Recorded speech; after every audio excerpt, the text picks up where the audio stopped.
Ayan. Nagmamaganda ang aking daisy, guys. Oh. Ayan. Orange yan. Kaya ako ginaganyan kasi nagbabounce sa sa ilaw. Masyadong maliwanag.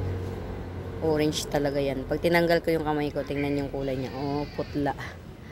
Parang dilaw lang. Ayan. Orange siya.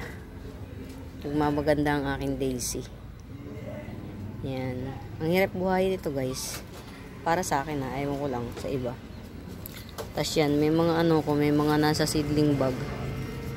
Ito, alam ko to eh. Punla ko to. Yan. So far, 2 puno na to. Ito, pang benta ko. To. Kaya lang, ang konti ng dahon niya oh. Hindi mo siya masabing pwede mo nang i-release kasi kukunti yung dahon. Tas nag-experiment ako. Ito kasi nasa ilalim siya. Medyo hindi siya wala naman tong bubong. Walang bubong. Oh. Yan. Pero yan, ganyan lang siya. Nag-experiment ako. Naglagay ako sa yung nakikita talaga ng araw. Ayun oh. Ayun. Ayan. Ayun. Yun.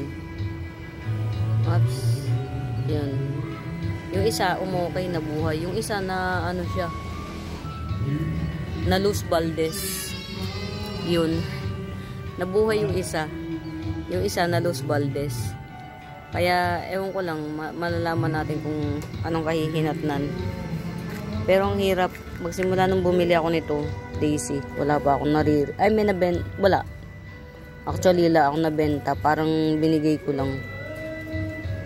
Yan. Ito, natsyempuhan, may siya, may bulaklak.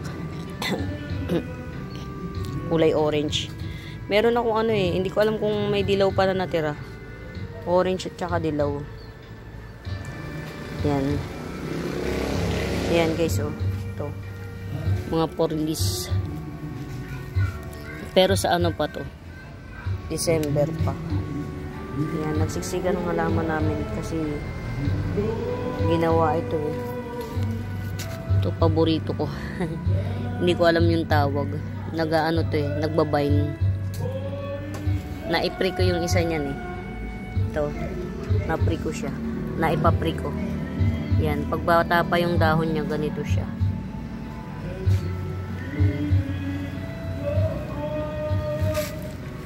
Aking Alocasia album ewan.